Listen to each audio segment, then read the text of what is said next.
Okay guys, we're going to cover the double ankle grab sweep. There's a ton of little details to this sweep that make it extremely effective. And so this is one of the more basic sweeps. This is one of the more common sweeps, but there's a lot of details in the way I teach that I've never seen really taught anywhere before. And so let me cover those details for you. Okay? So we're here.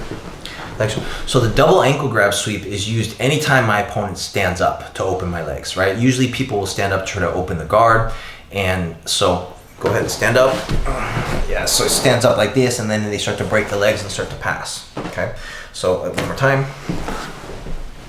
So one of the most important things anytime someone stands up, okay, is I never want to allow myself to be dragged underneath them. So if you just stand up tall with posture.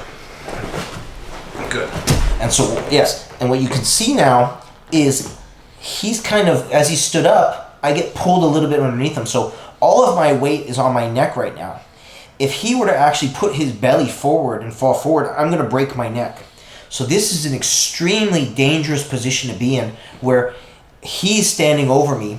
All of my weight is on my shoulders and on my neck. So what's happened here is I've allowed myself to slide up underneath him.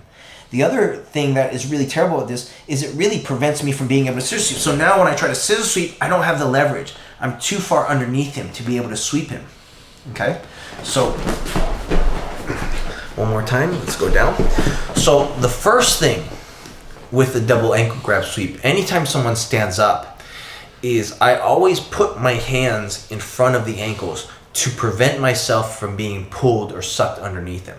And this is a strategy actually that a lot of people will use when they're standing up in the guard. They actually pull the person underneath and pinch the knees tight to be able to break the legs and pass. So from here, when he goes to stand up, I'm already blocking his ankles.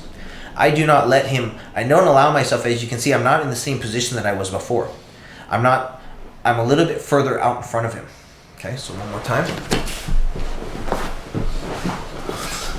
So we're here, okay?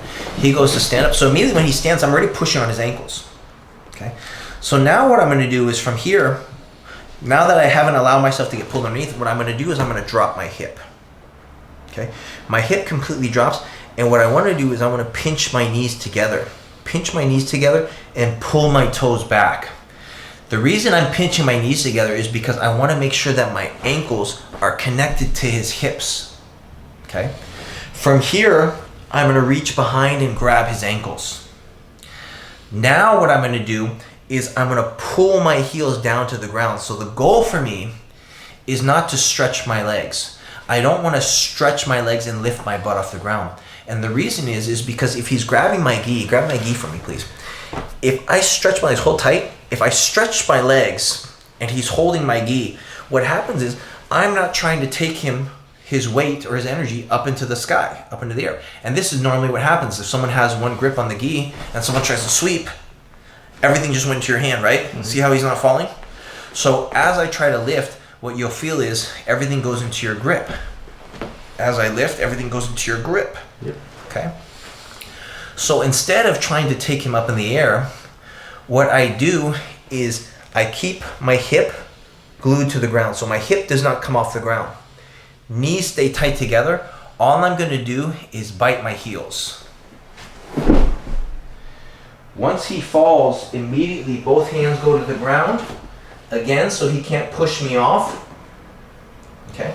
Open my knees. And now I will just walk my hands all the way around the top position.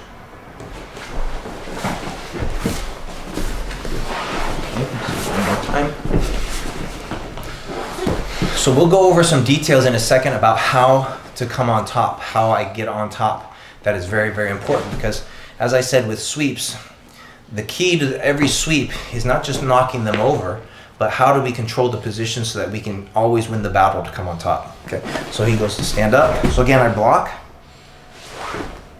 See, as soon as I break my leg, my knees are already pinching together and my hip drops all the way to the ground.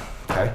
Biting here. And so one of the ways that you can practice to see if you're doing this properly is allow your opponent to grab, or allow your training partner at this moment to grab your gi, okay? And feel the difference if you stretch your legs, so hold tight, and I stretch my legs to try to knock them back, he's not gonna go. Or when I pull my toes towards me, knees tight together so that I'm connected to his hip. And now what I'm trying to do is I'm actually biting my heels to the ground, making him sit. Once we fall, both hands to the ground, okay? And once I have both hands to the ground, now what I'm gonna do is I'm just gonna walk my hands all the way around. Let's do that on the side.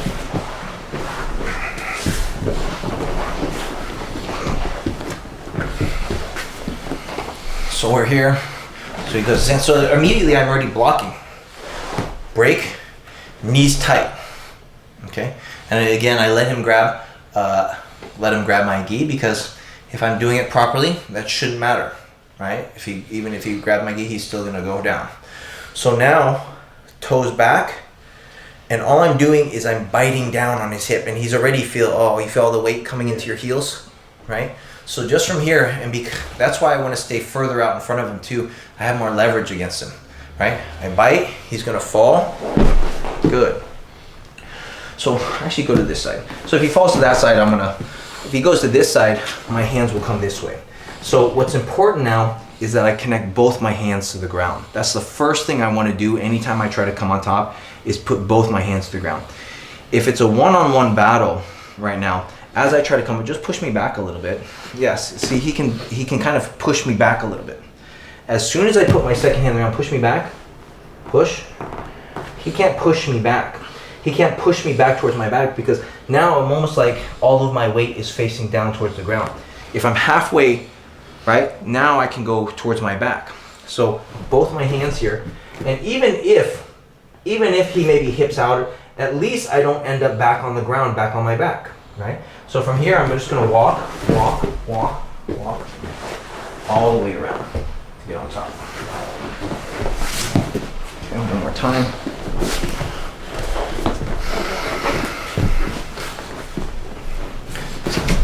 So block. So again, what you'll see many guys do, and this is a strategy, is many guys will pull you underneath. So slide me underneath, yes, just like this. And they start to pinch their knees tight and basically end up like this situation. So this is one of the worst positions you can be, because I'm completely jammed up. He's pinching, and a lot of guys now will just reach behind the ankle to be able to pass. So this is a horrible stack pass position.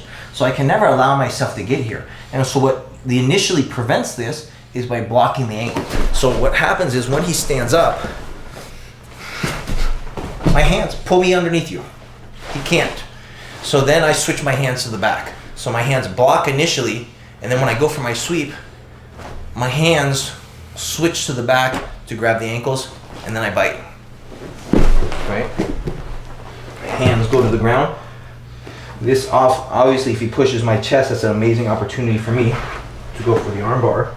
I can always slide my knee. So anytime someone pushes me as I'm trying to get on top, I can always slide my knee over the shoulder and go for my belly down arm bar. Or if not, I just walk my hands. Walk my hands all the way around to get to the top position. So it's a very, very common sweep. It's one of the first sweeps that most people learn in Jiu-Jitsu. I know a lot of people have a hard time when the person's grabbing the gi, they feel it doesn't work. But if you do it this way, if you do it the way that I'm showing it, you should still be able to sweep the opponent down even when they're grabbing the back of your neck or even when they're grabbing the gi.